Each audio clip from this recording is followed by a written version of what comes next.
முக்தார் போன்ற அயோக்கியர்களை பொய் பிரச்சாரம் செய்யும் சமூக விரோதிகளை சட்டப்படி நடவடிக்கை எடுத்து கைது செய்யணும். திமுகவின் தூண்டுதல் பேரில் அவர் பேசுறாரா இல்லை வேற யார்ட்டையாவது பணம் வாங்கிக்கிட்டு பேசுறாரா அப்படிங்கிறது ஒரு கேள்விக்குறியா இருக்கு.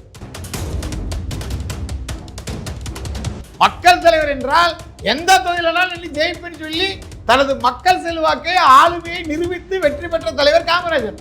இந்த வரலாறுலாம் தெரியாம இந்த லேகி விற்கிற முக்தா இருக்கிறவன் இப்படி எல்லாம் பேசுறதுங்கிறது ஏற்புடையதல்ல. அது இல்லாம அவன் என்ன சொல்றான்னா, முதல்ல நாடார் சமுதாய வரலாறு பத்தி உங்களுக்கு ஏதாவது தெரியுமா? நாடார் சமுதாய வரலாறு நீ படிச்சிருக்கிறியா? காமராஜருடைய அமைச்சரவையில் ஒரு நாடாருக்கு கூட காமராஜர் வாய்ப்பு கொடுக்கல. அந்த வரலாறு உனக்கு தெரியுமா? ஊழல் பண்ணி ஆட்சி இழந்திருந்தால், தவறு செய்து ஆட்சி இழந்திருந்தால் பிரதமர் நேருக்கே தலைவராக இருக்கக்கூடிய அளவிற்கு அகில இந்திய காங்கிரஸ் கட்சி தலைவர் பதவியை பொறுப்பை பெருந்தலைவர் காமராஜருக்கு வழங்கியிருப்பார்களா? உண்மையாகவே முக்தாருக்கு பின்னாடி திமுக இல்லை அப்படின்னா முக்தார் பேசுறது 100% பொய் தகவல்ங்கிறது அவங்களுக்கு தெரியும். அப்போ அவர் மேலே எஃப்ஐஆர் போட்டு வழக்கு பதிவு பண்ணி அவரை கைது செய்து நடவடிக்கை எடுத்திருந்தால் இந்த பிரச்சனை முடிஞ்சிருக்கும். ஏன்னா அவர் திமுகவுடைய பெண் நிறுவனத்தினுடைய அடிமை அப்படின்னு எல்லா ஊடகத்திலும் பல பத்திரிகை செய்தியில் படிக்கிறோம். அப்போ திமுகவே திட்டமிட்டு பெருந்தலைவர் காமராஜர் புகழை இரட்டிப்பு செய்யணும் வகையில் சொல்லுதாங்கிறது எங்களுக்கு ஒரு பெரிய கேள்வி. காமராஜர் தொண்டர்கள் பிரச்சாரம் பண்ணி இவர்களை படுதோல்வி அடைய செய்யறதுக்கான வேலையை நிச்சயம் செய்வார்கள். நாடார் சமுதாயம் நிச்சயம் செய்யும்.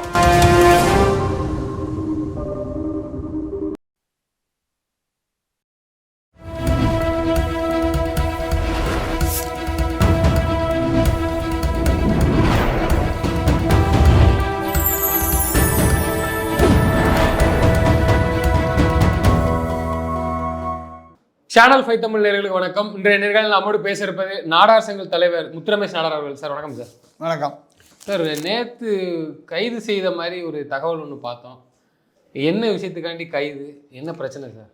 நேற்று முன்தினம் சத்திரிய சான்றோர் படை, நாடார் அமைப்புகள், நாடார் சங்கங்கள் இவங்களாம் சேர்ந்து முக்தார் என்கின்ற போலி ஊடகவியலாளரை கைது செய்ய சொல்லி நாங்கள் போராட்டம் நடத்தினோம். அது எதற்காக அப்படின்னா, கடந்த ஞாயிற்றுக்கிழமை அன்று அவர் ஒரு பேட்டி எடுக்கிறாரு. அதில் தமிழக மக்கள் மட்டுமல்ல, இந்தியா மக்கள் அனைவராலும் போற்றப்படக்கூடிய பெருந்தலைவர் காமராஜரை அவமானப்படுத்தும் விதமாக, களங்கப்படுத்தும் விதமாக 100% பொய் தகவல்களை பேசி இந்த இதை பண்ணியிருக்கிறாரு அப்படிங்கிறது தான். அதில் என்ன அவர் சொல்ல வர்றார் அப்படின்னா, பெருந்தலைவர் காமராஜருடைய ஆட்சி காலத்தில் ஊழல்கள் அதிக அளவில் நடந்துச்சு. ராஜாஜி ஆட்சி காலத்தில் ஊழல்கள் எதுவும் நடக்கலை. இதை இதை பாராளுமன்றம் வரைக்கும் கொண்டு பேசினாங்க. அதனால் ஜவஹர்லால் நேரு அவர்கள் காமராஜரை முதலமைச்சர் பதவியிலிருந்து எடுத்துட்டு பக்தவத்சலா அவர்களே முதலமைச்சராக்கினார் அப்படிங்கிற ஒரு தகவலை அவர் சொல்கிறார். அது உண்மையா இல்லையா அப்படின்னு பார்த்தீங்கன்னா 100% அது பொய்யான தகவல். திட்டமிட்டு பெருந்தலைவர் காமராஜர் புகழை கலங்கப்படுத்தும் தகவல் அப்படிங்கிறத அடிப்படையில் தான் இந்த போராட்டம் நடந்தது. இதில் எங்களுடைய கேள்வி என்ன அப்படின்னா, ஒரு ஊடகவியலாளர் என்றால் ஆதாரம் இல்லாத கேள்விகளை கேட்பது எதன் அடிப்படையில் தெரியல. அவர் முழுக்க திமுகவுக்கு ஆதரவான ஒரு நபர். அப்படி இருக்கும்போது திமுகவின் தூண்டுதல் பேரில் அவர் பேசுகிறாரா இல்லை வேற யார்ட்டையாவது பணம் வாங்கிக்கிட்டு பேசுகிறாரா அப்படிங்கிறது ஒரு கேள்விக்குறியா இருக்கு.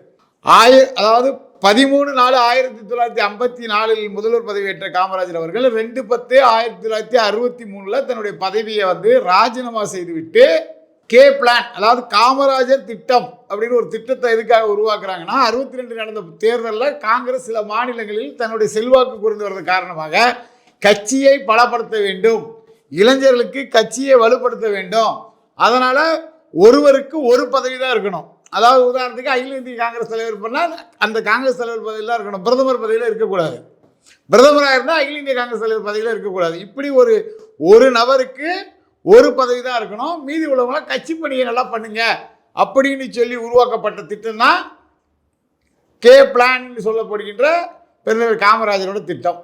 இந்த திட்டத்தை கேள்விப்பட்ட இந்த திட்டத்தை இது நேருகிட்ட சொல்லும்போது அவர் மிகவும் மகிழ்ச்சி அடைகிறார். இது உண்மையாலுமே சிறப்பான திட்டம், நம்மளுடைய கட்சியை பலப்படுத்த வேண்டும், நம்மளுடைய அடுத்த கட்ட இளைஞர்களை உருவாக்குறதுக்கு இது நல்ல ஒரு வாய்ப்பாக இருக்கும், நம்மளுடைய அனுபவத்தை வைத்து அப்படிங்கிற அடிப்படையில் அவர் சொல்கிறார். இந்த திட்டத்தை சொன்ன காமராஜர் அவர்கள் அதற்கு முன்மாதிரியாக நாமளே முதல்ல பதவியை ராஜினாமா பண்ணுறோம், முதலமைச்சர் பதவியை ராஜினாமா பண்ணுறாரு. இந்த திட்டத்தை கேள்விப்பட்ட நேரு என்ன சொல்கிறாருன்னா, நான் பிரதமர் பதவியை ராஜினாமா பண்ணி கட்சி பணிக்கு வரேங்கிறாரு. புவனேஸ்வர் பட்நாயக் அவர்கள் முதலமைச்சர் பதவியை ராஜினாமா பண்ணுறாங்க. பல்வேறு லால் பகதூர் சாஸ்திரி இந்த மாதிரி முக்கியமான தலைவர்கள்லாம் பதவியை ராஜினாமா பண்ணுறாங்க, பண்ணிட்டு கட்சி பணிக்கு போகிறேன்றாங்க. நேரு வந்து பிரதமராக இருக்கணும் அப்படின்னு சொல்லி காமராஜர் போன்ற மூத்த தலைவர் வலியுறுத்தி நீங்கள் வந்து நீங்கள் பிரதமர் பதவியில் நீங்கள் இருந்தால் தான் நல்லாயிருக்கும், இல்லைன்னா நான் அந்த திட்டத்தை வாபஸ் பண்ணிக்கிறேன்னு சொல்லி காமராஜர் சொல்கிறார். அப்போது இந்த திட்டம் வந்து மிகப்பெரிய அளவில் இந்தியா முழுவதும் பேசப்படுகிறது. பேசப்பட்டு அப்புறம் புவனேஸ்வரில் நடக்கக்கூடிய மாநாட்டில் இந்த திட்டத்தை சிறப்பாக செயல்படுத்தி இந்தியா முழுவதும் கட்சியை வளப்படுத்துவதற்காக தலைவர் காமராஜர் அவர்கள் திட்டத்தை உருவாக்கியிருக்காரு. அதனால் அகில இந்திய காங்கிரஸ் கட்சி தலைவராக அவரை வந்து பொறுப்பு கொடுக்காரு நேரு அவர்கள், காங்கிரஸுடைய எல்லா தலைவர்களும் சேர்ந்து. அப்போ ஊழல் பண்ணி ஆட்சி இழந்திருந்தால், தவறு செய்து ஆட்சி இழந்திருந்தால், பிரதமர் நேருக்கே தலைவராக இருக்கக்கூடிய அளவிற்கு அகில இந்திய காங்கிரஸ் கட்சி தலைவர் பதவியை பொறுப்பை பெருந்தலைவர் காமராஜருக்கு வழங்கியிருப்பார்களா? இது சாதாரண மக்களுக்கு கூட, எளிமையான மக்களுக்கு கூட, படிப்பறிவு இல்லாத மக்களுக்கு கூட தெரிஞ்ச உண்மை. ஊடகங்கிற பேரில் பணத்துக்கு ஆசைப்பட்டுக்கிட்டு இந்த மாதிரியான கேள்விகளை, அதுவும் உலகமே நேசிக்கக்கூடிய ஒரு ஒப்பற்ற தலைவரை பார்த்து கேட்கறதுங்கிறது நியாயம் கிடையாது. அப்படிங்கிற அடிப்படையில் தான் இந்த போராட்டம். இப்போ எனக்கு என்ன கேள்வினா, திருப்பரங்குன்ற இஷ்யூ நம்ம பார்த்துருக்கோம். சட்ட ஒழுங்குக்காண்டி அரசு எந்த அளவுக்கு நீதிமன்றத்தையே வந்து மீறி நாங்கள் இப்படி தான் வேணாம், தேவையில்லாத பிரச்சனை வந்துடும் சொல்லி முயற்சி பண்ணுறாங்க. இந்த சூழலில் இது போன்ற முன்னாள் தலைவர்களை பேசுகிறாங்களா, அந்த சமுதாய மக்கள் மனதில் வந்து புண்படுமை, இதில் சட்ட ஒழுங்கு வந்துடான்னு தமிழக அரசு நடவடிக்கை எடுக்காத நீங்கள் எப்படி பார்க்குறீங்க? அதாவது தமிழ்நாடு முழுவதும் இது வரைக்கும் 100க்கும் மேற்பட்ட புகார்கள் பல்வேறு காவல்துறை ஆய்வாளர் அலுவலகங்களில், கண்காணிப்பாளர் அலுவலகத்தில், கமிஷனர் அலுவலகத்தில், ஏன் டிஜிபி அலுவலகத்திலே புகார் பண்ணி கொடுத்தாச்சு. பெருந்தலைவர் காமராஜர் தொண்டர்கள், நாடார் சமுதாயத்தைச் சேர்ந்தவர்கள் தொடர்ந்து புகார் கொடுத்துக்கிட்டு நடவடிக்கை எடுக்கணும்னு சொல்லிக்கிட்டே இருக்காங்க. உண்மையாகவே முக்தாருக்கு பின்னாடி திமுக இல்லை அப்படின்னா, ஒரு நியாயமாக திமுக ஆட்சி நடக்கிறதுன்னா சட்ட ஒழுங்கு பிரச்சனை வரக்கூடாதுங்கிற எண்ணத்தில் செயல்பட்டால், முக்தார் பேசுறது 100% பொய் தகவல்ங்கிறது அவங்களுக்கு தெரியும். அப்போ அவர் மேலே எஃப்ஐஆர் போட்டு வழக்கு பதிவு பண்ணி அவரை கைது செய்து நடவடிக்கை எடுத்திருந்தால் இந்த பிரச்சனை முடிஞ்சிருக்கும். ஏன் எடுக்கலை அப்படின்னா, எடுக்கலை அப்படிங்கிறத எங்களுக்கு சந்தேகத்தை கொடுக்குது. இவங்களே பெருந்தலைவர் காமராஜர் போன்ற ஒரு பெரிய ஐகான் தலைவருடைய பெயரை கலங்கடிக்கணுங்கிற நோக்கத்தில் இவங்க தான் பேச சொல்லியிருப்பாங்களா? ஏன்னா அவர் வந்து திமுகவுடைய பெண் நிறுவனத்தினுடைய அடிமை அப்படின்னு எல்லா ஊடகத்திலும் பல பத்திரிகை செய்தியில் படிக்கிறோம். அப்போ திமுகவே திட்டமிட்டு பெருந்தலைவர் காமராஜர் புகழை இரட்டடிப்பு செய்யணும் வகையில் சொல்லுதாங்கிறது எங்களுக்கு ஒரு பெரிய கேள்வி. இதே ஒரு சாதாரண ஒரு விஷயமா இருந்தால், இது கருணாநிதியை பற்றியோ ஸ்டாலினை பற்றியோ இந்த மாதிரி அவதூறு கருத்துக்கள் சொன்னால் நேரம் கைது செஞ்சுருப்பாங்களா இல்லையா? அதே மாதிரி தான் திமுகவுடைய சேர்ந்த திருச்சி சிவா அவர்களும் இதே போன்ற ஒரு குற்றச்சாட்டை ஒரு அவதூறு மாதிரி பரப்பி விட்டாரு. திருச்சி சிவா மட்டும் சொல்லுங்க. இல்லை, அதனால தான் கேட்குறேன். இப்போ இதுவும் திமுகவுடைய அஜெண்டாவாக இருக்கும் நீங்கள் நினைக்கிறீங்க? கண்டிப்பாக. அதாவது திமுக ஆட்சிக்கு வந்ததுக்கு அப்புறம் இது வரைக்கும் பெருந்தலைவர் காமராஜர் புகழை இரட்டடிப்பு செய்யறவங்கள பல்வேறு நிகழ்வு நடந்திருக்கு. ஆனால் எந்த விதமான சட்ட நடவடிக்கையும் கிடையாது. முன்னாள் அமைச்சர் மூத்த அமைச்சர் துரைமுருகன் அவர்கள் சட்டசபையிலேயே சைரன் வச்ச கார் வேண்டான்னு சொல்லி கருணாநிதி சொன்னார்னு அவர் பதிவு பண்ணுறாரு. ஆனால் சைரன் நானே வெளியில் பாகிஸ்தான்லேயே போயிட்டுருக்கேன், எதுக்கே சைரன் வச்ச காரை வேண்டான்னு சொன்னார் பெருந்தலைவர் காமராஜர். பல்வேறு வரலாற்று தகவலில் இருக்குது, வரலாறில் பதிவு பண்ணியிருக்கு. அப்போது காமராஜர் செய்ததை கருணாநிதி செஞ்சார்னு ஒரு அமைச்சர் சட்டசபையில் பதிவு செய்ய வேண்டிய நோக்கம் என்ன அப்படிங்கிறது ஒரு கேள்வி. அதுக்கப்புறம் ஆர்எஸ் பாரதி என்பவர் கட்ட விரலை வெட்டி சொன்ன பெருந்தலைவர் காமராஜருக்கே சமாதி கட்டியவர்களாங்கன்னு சொல்லி ஒரு மிகப்பெரிய சர்ச்சைக்குரிய கருத்து சம்பந்தம் இல்லாத ஒரு விழாவில் போய் பேசுகிறாரு. அப்போ இதே மாதிரி ஒட்டுமொத்த நாடார் சமுதாயமும் கடுமையான எதிர்ப்பு தெரிவிக்குது. அவர் மேலே எந்த நடவடிக்கையும் கிடையாது. அதற்கு பிறகு என்ன சொல்கிறாரு, நாடார் பெண்கள் அப்படின்னு சொல்லி சமுதாயத்தையே கேள்விப்படுத்தும் விதமாக சீமானுடைய அம்மாலாம் ஜாக்கெட் போடாமல் அழிஞ்சிருந்தாங்கன்னு சொல்லி பேசினார். சீமான் அவர்களை வளர்ச்சியை பொறுத்து கொள்ள முடியாமல் சீமான் அவர்களை கருத்து ரீதியாக போதுனா பரவாயில்ல, அவங்க அம்மாவை சொல்லி அவங்க பிறந்த சாதியை சொல்லி கேவலமாக பேசக்கூடிய நபர் இந்த ஆர்எஸ் பாரதி. அப்போ அதுக்கும் இதே மாதிரி கடுமையான எதிர்ப்புகள் வரும்போது வருத்தம் தெரிவிக்கிறேன், யார் மேலதான் புண்பட்டா வருத்தம் தெரிவிக்கணும் அவர் சொன்னார். அதுக்கப்புறம் பார்த்தீங்கன்னா ராஜா தமிழ்நாடு என்று பேர் வைக்க காமராஜர் மறுத்தனால தான் அவருடைய அரசியல் தோல்வி ஆரம்பிச்சுது அப்படின்னு சொல்லி பேசுகிறார். ஆனால் 1961 தமிழ்நாடுங்கிற பேரை தமிழ்நாடு முழுவதும் அனைத்து துறையிலும் பயன்படுத்தணும்னு சொல்லி முதல்ல அதற்கு அரசாணை பிறப்பித்தவர் பெருந்தலைவர் காமராஜருங்கிற வரலாறு கூட தெரியாமல் அவர் பேசினார். அப்போ அதற்கு நாங்கள் கடுமையான எதிர்ப்பு தெரிவிப்பது, அவர் வருத்தமும் தெரிவிக்கல, அவர் மீது எந்த நடவடிக்கையும் கிடையாது. அதே போன்று தான் திருச்சி சிவா, நாங்களெல்லாம் அவர் தலைவர் காமராஜர் எங்கெல்லாம் போனாலும் அவர் உடம்பு வந்து ஒத்துக்காது, ஏசி ரூம் இல்லைனா, அதனால் நாங்கள் வந்து அனைத்து பயணியர் விடுதியிலும் ஏசி வச்சு கொடுத்தோன்னு சொல்லி பேசுகிறார். அப்புறம் விளக்கம் என்ன கொடுக்கனா, இது வந்து என்கிட்ட கருணாநிதியே சொன்னது, கருணாநிதி தான் இதை சொன்னார், இதை நான் சொல்கிற கருத்து வந்து கருணாநிதி சொன்ன கருத்துன்னு யார் சொன்னா? மக்களவை உறுப்பினர், மாநிலங்களவை உறுப்பினர். அப்போ இவர்கள் திட்டமிட்டு பெருந்தலைவர் காமராஜர் புகழை இரட்டிப்பு செய்கிற வேலையை தொடர்ந்து செஞ்சுட்டு இருக்காங்க. அதே மாதிரி தான் திருத்தணியில் காமராஜர் பேரில் இருந்த காய்கறி அங்காடி பேரை கருணாநிதி அங்காடின்னு மாற்றும்போது கடுமையான எதிர்ப்பு வரும்போது அது மறுபடியும் காமராஜர் பேர்னு வைக்கிறாங்க. இதே போன்று மன்னார்குடி பேருந்து நிலையம், இதே போன்று திருச்சியில் நூலகம், காமராஜர் பேர் நூலகத்தை வந்து லைட்டை இடிச்சு கட்டிட்டு கருணாநிதி பேர் வைக்கும்போது மக்கள் கடுமையாக எதிர்ப்பு தெரிவித்ததுக்கப்புறம் அது காமராஜர் பேரில் வைக்கிறோம் அப்படின்னு சொல்கிறாங்க. இவர்களுடைய நோக்கம் என்பது அதே மாதிரி யாருன்னே தெரியாது ஒருத்தன் முகவரியே இல்லாத ஒருத்தன் கர்ம வீரரும் கலைஞரும் கர்ம வீரரும் ஒரு புக்கு போடுறான். அப்போ அவங்களோட நோக்கம் என்னன்னா காமராஜர் கருணாநிதிலாம் ஒரு ஈக்குவலான தலைவர்கள் அப்படின்னு மக்கள் மனிதெல்லாம் ஆளை பதிவு வைக்கணுங்கிற விஷயத்தை திமுக தொடர்ந்து செஞ்சுட்டு இருக்கு.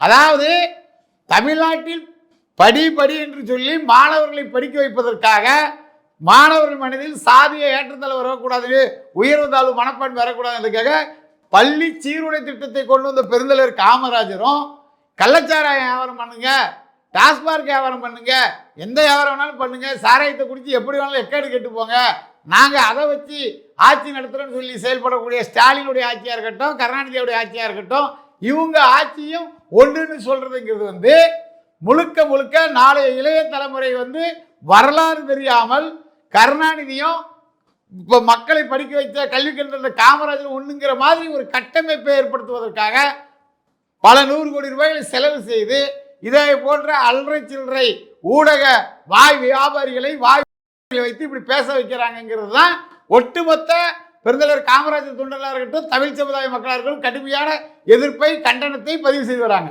என்ன ஒரு கேள்வினா, இது வந்து ஒரு முறை 2 முறை இல்லை, தொடர்ச்சியாக இவர்கள் ஆட்சி செய்ததுலேருந்து காமராஜர் அவர்கள் குறித்து விமர்சனம் வைக்காத விமர்சனமே கிடையாது. ரொம்ப கீழ்த்தனமாக வச்சுட்டு வராங்க இந்த திமுக அரசு. ஆனால் எந்த கட்சியுமே வந்து இது போன்ற ஒரு தலைவர்களை அதாவது ஒரு தேசிய தலைவர் எல்லாம் இருக்கக்கூடிய ஐயா காமராஜர் இருக்கட்டும், யாராக இருக்கட்டும், எல்லா தலைவர்கள் தான், அவர்கள் குறித்து எதுவுமே வாய் திறக்க மாட்டாங்க எந்த கட்சியுமே. ஏன்னா பேசக்கூடாது, பேச மாட்டாங்க, ஒரு பொய்யான தகவலை சொல்ல மாட்டாங்க. திமுக சொல்லுதுன்னா இந்த சமுதாய ஓட்டு எதுவும் வேண்டாம்னு நினைக்கிறா. ஏன்னா நீங்க ஒரு நாடக சங்க தலைவர், இது ஒரு தடவை நடந்தா பரவாயில்ல தம்பி, தொடர்ச்சியா இது போன்ற வேலை பண்ணிட்டு இருக்கேன்னு சொல்றீங்க, அப்போ உங்க ஓட்டு வேண்டாம்னு நினைக்கிறாங்க. அந்த தைரியத்துல பேசுதா திமுக அரசு? அதாவது திமுக என்ன நினைக்கிறது என்றால் நாடார்கள் வாக்கு நமக்கு இலவசமா கிடைச்சிரும். நாடார் சமுதாயத்தை சேர்ந்த அமைச்சர்கள், உதாரணத்துக்கு அனிதா ராதாகிருஷ்ணன், பால்வளத்துறை அமைச்சர் மனோ தங்கராஜ், அவங்க வாயை திறக்க மாட்டாங்க. அதை தான் சொல்றேன். கீதா ஜீவன், அப்பா சபாநாயகர், இவங்களெல்லாம் வாயே துறக்கல. அவங்க போய் காமராஜர் ஐயா பற்றி தப்பாக பேசுனா எங்கள் சமுதாய வாக்கு உழாது, நாளைக்கு நாங்கள் தேர்தலில் போய் ஓட்டு கேட்கும் போது தொகுதி மக்கள் எங்களை துரத்தி அடிப்பாங்க அப்படின்னு சொல்லி முதலமைச்சர்கிட்ட சொல்லியிருந்தால் அவர் வந்து உடனடியாக சட்டப்படி நடவடிக்கை எடுப்பார். இவங்கெல்லாம் பதவிகளை வாங்கி கொண்டு நாடார் சமுதாயத்தின் பேரை சொல்லி பதவிகளை வாங்கி கொண்டு மிச்சர் சாப்பிட்ற வேலையை பார்த்துட்டு இருக்காங்க. இவங்க வந்து பெருந்தலைவர் காமராஜருடைய ஓட்டு, நாடார் சமுதாயத்தின் ஓட்டு பெற்றுதான் இவர்கள் இன்றைக்கு சட்டமன்ற உறுப்பினர்களாக அமைச்சர்களாக இருக்கிறாங்கிற அடிப்படை விஷயம் கூட தெரியாம பெருந்தலைவர் காமராஜர் புகழை இரட்டிப்பு செய்கிற வேலையை திமுக செய்கின்ற போது அதை தட்டி கேட்கறதுக்கு திராணி இல்லாமல் இருக்கிறார்கள். அப்படிங்கிறது ஒட்டுமொத்த நாடார் சமுதாய மக்களும் கடுமையான கோபத்திலையும் வேதனையிலும் இருக்காங்க. இன்னும் சொல்ல போனா இந்த 4 பேருடைய தொகுதியில காமராஜர் தொண்டர்கள் பிரச்சாரம் பண்ணி இவர்களை படுதோல்வி அடைய செய்யறதுக்கான வேலையை நிச்சயம் செய்வார்கள். நாடார் சமுதாயம் நிச்சயம் செய்யும். இந்த திமுகவை சேர்ந்த சபாநாயகர் அப்பாவா இருக்கட்டும், அமைச்சர் அனிதா ராதாகிருஷ்ணனா இருக்கட்டும், பால்வளத்துறை அமைச்சர் மனோ தங்கராஜா இருக்கட்டும், அக்கா கீதா ஜீவனர்கள் இவங்களெல்லாம் காமராஜர் பற்றி தவறுதலாக பேசும்போது ஒரு சிறு எதிர்ப்பு கூட தெரிவிக்காதனால படுதோல்வியை சந்திக்க காத்திருக்கிறார்கள் அப்படிங்கிறது தான் நிதர்சனமான உண்மை. இதை புரிஞ்சுக்கிட்டு முதல்வர் அவர்களுடன் நேரில் சென்று முக்தார் போன்ற அயோக்கியர்களை பொய் பிரச்சாரம் செய்யும் சமூக விரோதிகளை சட்டப்படி நடவடிக்கை எடுத்து கைது செய்யணும் அப்படின்னு யார் சொல்லணும்? அமைச்சர் சொல்லணும். இதெல்லாம் காங்கிரஸ் கட்சி இருக்கு. இவ்வளவு நாள் சொல்லல, இனிமேல் சொல்ல போறாங்க நினைக்கிறீங்க நீங்க? இது தேர்தல் வருதுல, அதனால சொல்றதுக்கான வாய்ப்புகள் இருக்கிறது. சொன்னாலும் மகிழ்ச்சி தான். ஏன்னா எங்களுக்கு தவறுதலா எவன் பேசினாலும் அவன் மேல சட்டப்படி நடவடிக்கை எடுக்கணுங்கிறத எங்களோட கோரிக்கை. நீங்க முழு கோவத்தோட தான் இருக்கிறீங்க. ஏன்னா நீங்க அந்த சமுதாயத்தை சேர்ந்த தலைவராகவும் இருக்கிறீங்க. உங்க தலைவர் இப்படி பேசும்போது உங்களுக்கான ஆதங்கம் தெரியுது. இவர்கள் ஓட்டு கேட்கும்போது நீங்க அங்க பிரச்சாரம் பண்ணுவீங்க. அப்போ இவர்களுக்கு மன்னிப்பு கேட்டால்தான் இவர்களுக்கு ஓட்டுங்கிற மாதிரியான முயற்சியை எடுப்பீங்க. ஏன்னா இது போன்று தொடர்ச்சியாக பேசக்கூடிய திமுக போன்றவர்கள் திரும்பவும் அவர்களுக்கு தான் ஓட்டு போட வைக்கிறாங்க. நீங்களே பார்த்துருப்பீங்க. நீங்க மனவேதனையா பேசுறீங்க.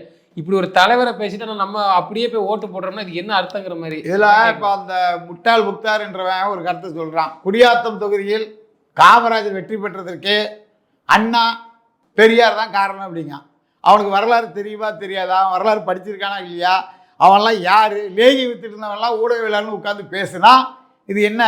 1954 திமுக தேர்தலே போட்டியிடாத ஒரு கட்சி, லெட்டர்பேடு கட்சி. அவங்க தேர்தலில் போட்டி போடுறதே 1957 தான். அவங்க தேர்தலில் போட்டி போட முடிவு பண்ணுறதே 1956 தான். பெரியார் ஈவேரா அவர்கள் அவரும் ஒரு லெட்டர்பேடு கட்சி தான். அவங்க மக்கள் செல்வாக்கு உள்ள கட்சியோ எதுவும் கிடையாது. அதற்கு முன்னாடி குடியாத்தம் தொகுதியில் வெற்றி பெற்றவர் ஒரு காங்கிரஸ்காரர். இப்போ வரைக்கும் தீகா லெட்டர்பேடு கட்சி தான். ஆமா, 2 பேர் லெட்டர்பேடு கட்சி தான். இன்னைக்கு அப்படி இல்ல, இன்னைக்கு தீகா சொல்றேன். தீகா அதாவது தீகா என்பது என்ன? ஆளுங்கட்சிக்கு ஜாலரா அடிக்கிற கட்சி. பிராமண எதிர்ப்பும்பாங்க.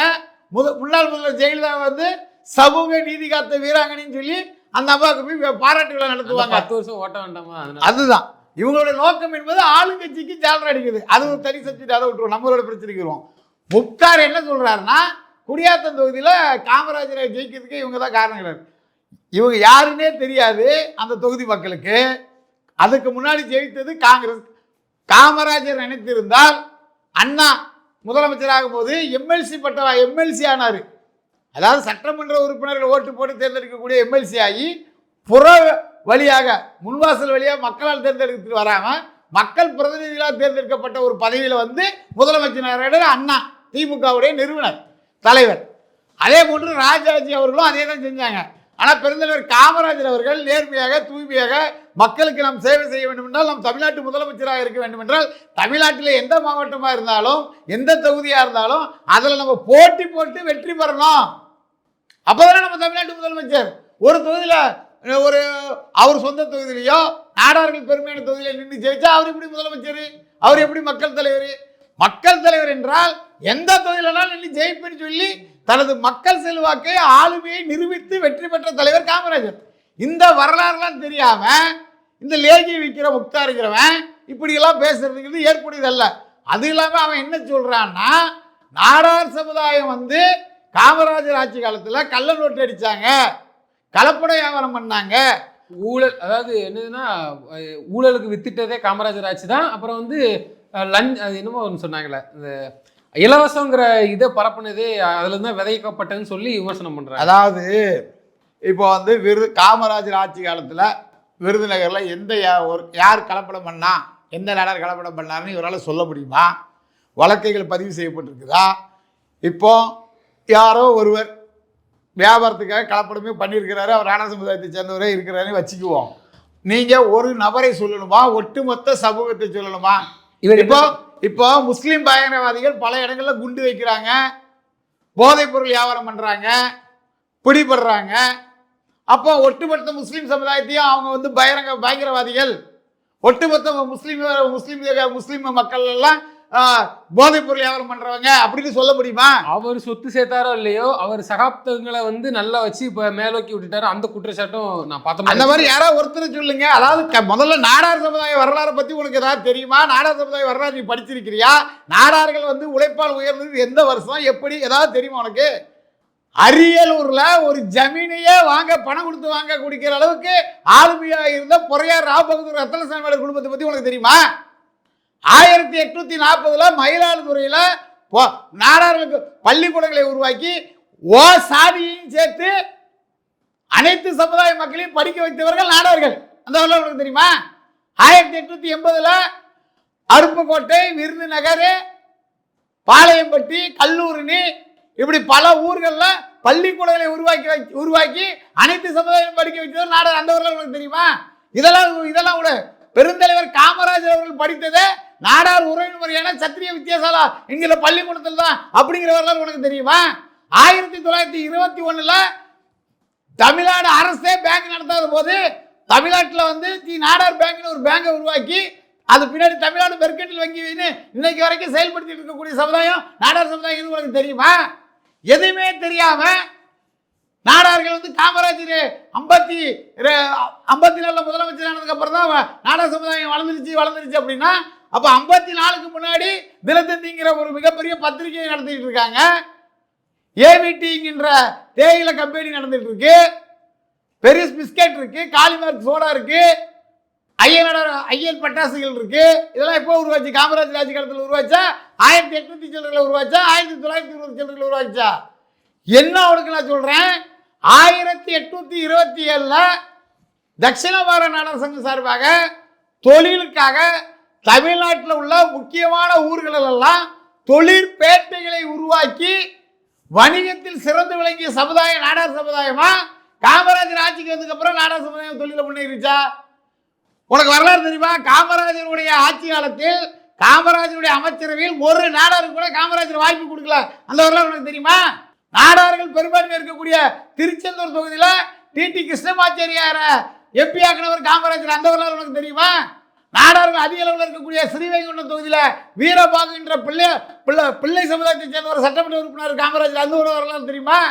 ஆலங்குளம் நாடார்கள் அதிகம் உள்ள தொகுதி, அந்த தொகுதியில் செல்லப்பாண்டியன் மறவர் சமுதாயத்தை சேர்ந்தவர், அவருக்கு வாய்ப்பு கொடுத்து அவர் சபாநாயகராக்கினவர் காமராஜர். அந்த வரலாறு உனக்கு தெரியுமா? நீ நாடாரே காமராஜர் வளர்த்து விட்டாருன்னா பெருந்தலைவர் காமராஜர் வைத்து நாடார்களுக்கு ஒரு பெருமை உண்டு. நாடார் சமுதாயத்தில் தோன்றி நேர்மை, நீதி, நியாயம், ஒழுக்கம் இது அத்தனைக்கும் எடுத்துக்காட்டாக இருக்கக்கூடிய ஒரு தமிழர் ஆட்சி என்றால் பெருந்தலைவர் காமராஜர் ஆட்சி. தமிழ்நாட்டினுடைய பொற்கால ஆட்சி என்றால் அது காமராஜர் ஆட்சி. கல்வி புரட்சி ஏற்படுத்தியது என்றால் அது காமராஜர் ஆட்சி. தொழில் புரட்சி ஏற்படுது என்றால் அது காமராஜர் ஆட்சி.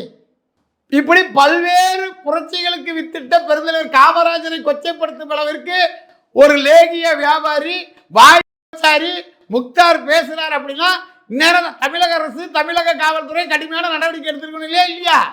அப்ப அதை செய்யலைன்னா அதை தூண்டி விட்டதே திமுக அரசு. நாங்கள் குற்றச்சாட்டுல எந்த விதத்தில் தவறு இருக்கிறது? திமுக முக்தார் பின்னணியில் இருக்குது அப்படிங்கிறது எங்களோட குற்றச்சாட்டு. அப்படி இல்லைன்னா எங்களுடைய நேர்மையான கோரிக்கை என்று அவனை கைது செஞ்சு நடவடிக்கை எடுக்கணும்ல. ஏன் எடுக்கல? ஏன்னா அவங்க சமுதாயத்தை ஒரு ஆளா மதிக்கலன்னு தான் தெரிய வருது. ஏன்னா தொடர்ச்சி அது மதிக்கிறாங்களோ மதிக்கலையா சொல்லி தமிழ்நாட்டின் 2வது பெருமையான சமுதாயமான தமிழ்நாட்டில் 234 தொகுதியில் இருக்கக்கூடிய சமுதாயமான நாடார் அமைச்சர்கள், சட்டமன்ற உறுப்பினர்கள் வாய் துறக்காதவர்கள் வர்ற தேர்தலில் எப்படி படுதோல்வி அடைகிறாங்க அப்படிங்கிறத நீங்கள் பார்க்க தான் போறீங்க. அப்போதான் நாடார் சமுதாயத்தினுடைய அரசியல் என்ன, நாடார் சமுதாயத்தினுடைய அரசியல் ஆள்வை என்னங்கிறத நீங்கள் தெரிஞ்சுக்கிங்க. நிச்சயமா சார், நீங்கள் சொன்ன மாதிரி வரக்கூடிய தேர்தலில் இந்த சமுதாய மக்கள் திமுகவுக்கு தக்க பாடம் புகட்டுவாங்கிறத நானே நம்புகிறேன், எதிர்பார்க்குறேன். தொடர்ந்து தங்களது கருத்துக்களை பகிர்ந்தமைக்கு நன்றி.